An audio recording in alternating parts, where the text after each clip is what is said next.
Assalamualaikum warahmatullahi wabarakatuh. Sampurasun. Sebelumnya, perkenalkan kami dari kelompok 6 dengan anggota David Ikhwan Ciptadi, Siti Adelwis, Selvia Nurfitroh, dan saya sendiri Pusma Purnamasari. Kami akan membahas sedikit tentang perundang-undangan ormas, parpol, dan pemilu legislatif. Kita membahas tentang perundang-undangan ormas, parpol, dan pemilu legislatif. Saya akan memberikan penjelasan singkat tentang apa yang dimaksud dengan perundang-undangan. Menurut Undang-Undang Nomor 10 Tahun 2004, Pasal 1 Ayat 2, peraturan perundang-undangan ialah peraturan tertulis yang dibentuk oleh lembaga negara atau pejabat yang berwenang dan mengikat secara umum, yaitu Undang-Undang Republik Indonesia Nomor 17 Tahun 2013 tentang organisasi masyarakat. Pasal 1 Ayat 1, organisasi kemasyarakatan yang selanjutnya disebut ormas adalah organisasi yang didirikan dan dibentuk oleh masyarakat secara sukarela berdasarkan kesamaan aspirasi, kehendak, kebutuhan, kepentingan, kegiatan, dan tujuan untuk berpartisipasi dalam pembangunan demi tercapainya tujuan negara kesatuan Republik Indonesia yang berdasarkan Pancasila. Nomor 17 Tahun 2013 tentang ormas pada pasal 5 poin A, F, G, dan H menyatakan bahwa tujuan ormas yaitu meningkatkan partisipasi dan keberadaan masyarakat, mengembangkan kesetiakawanan sosial, gotong royong, dan toleransi dalam kehidupan bermasyarakat, menjaga, memelihara, dan memperkuat persatuan dan kesatuan bangsa, dan mewujudkan tujuan negara. Pada Undang-Undang Nomor 17 Tahun 2013 tentang Ormas pada Pasal 6 poin A, B, C, D, fungsi ormas yaitu penyalur kegiatan sesuai dengan kepentingan anggota dan tujuan organisasi, pembinaan dan pengembangan anggota untuk mewujudkan tujuan organisasi, penyalur aspirasi masyarakat dan pemberdayaan masyarakat. Pada Undang-Undang Nomor 17 Tahun 2013 tentang Ormas pada Pasal 20 poin A, B, E, dan F tentang hak ormas yaitu mengatur dan mengurus rumah tangga organisasi secara mandiri, memperoleh hak atas kekayaan intelektual untuk nama dan lambang ormas sesuai dengan ketentuan peraturan perundang-undangan, mendapatkan perlindungan hukum terhadap keberadaan dan kegiatan organisasi, dan melakukan kerjasama dengan pemerintah daerah, swasta, ormas lain, dan pihak lain dalam rangka pengembangan dan keberlanjutan organisasi. Pada Undang-Undang Nomor 17 Tahun 2013 tentang Ormas, pada Pasal 21 poin B, C, D, tentang kewajiban ormas yaitu menjaga persatuan dan kesatuan bangsa, serta keutuhan negara kesatuan Republik Indonesia, memelihara nilai agama, budaya, moral, etika, dan norma kesusilaan, serta memberikan manfaat untuk masyarakat, menjaga ketertiban umum, dan terciptanya kedamaian dalam masyarakat. Pada Undang-Undang Nomor 17 Tahun 2013 tentang Ormas pada Pasal 59 Ayat 1 poin A dan B tentang larangan ormas, yaitu menggunakan bendera atau lambang yang sama dengan bendera atau lambang negara Republik Indonesia menjadi bendera atau lambang ormas, menggunakan nama, lambang, bendera, atau atribut yang sama dengan nama, lambang, bendera, atau atribut lembaga pemerintahan. Pada Undang-Undang Nomor 17 Tahun 2013 tentang Ormas pada Pasal 59 Ayat 2 poin C dan D tentang larangan ormas, yaitu melakukan kegiatan separatis yang mengancam kedaulatan negara kesatuan Republik Indonesia, melakukan tindakan kekerasan, mengganggu ketentraman dan ketertiban umum, atau merusak fasilitas umum dan fasilitas sosial.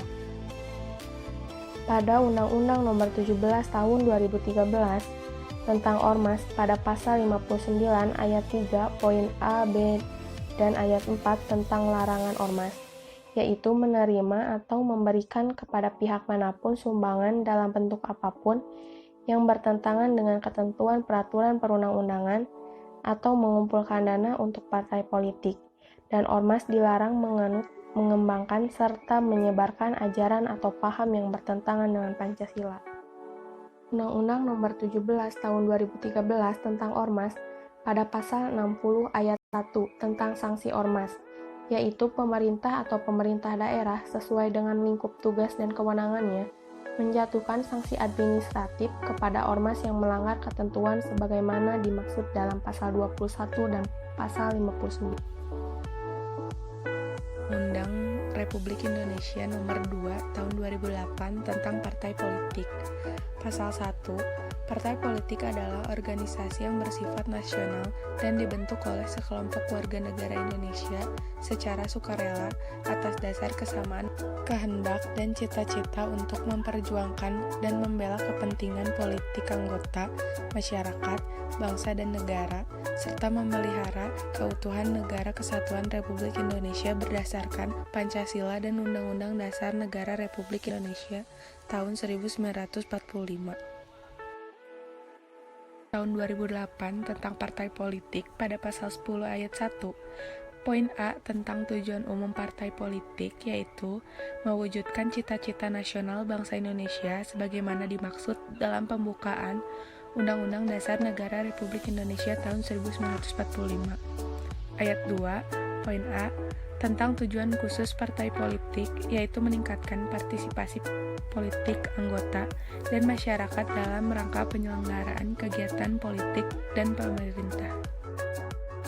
Tahun 2008 tentang partai politik pada pasal 11 ayat 1 poin A tentang fungsi partai politik yaitu sebagai sarana pendidikan politik bagi anggota dan masyarakat luar agar menjadi warga negara Indonesia yang sadar akan hak dan kewajibannya dalam kehidupan bermasyarakat, berbangsa, dan bernegara.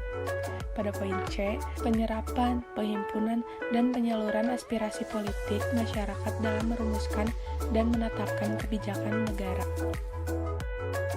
2008 tentang partai politik pada pasal 13 poin A tentang kewajiban partai politik yaitu mengamalkan Pancasila, melaksanakan Undang-Undang Dasar Negara Republik Indonesia tahun 1945 dan peraturan perundang-undangan.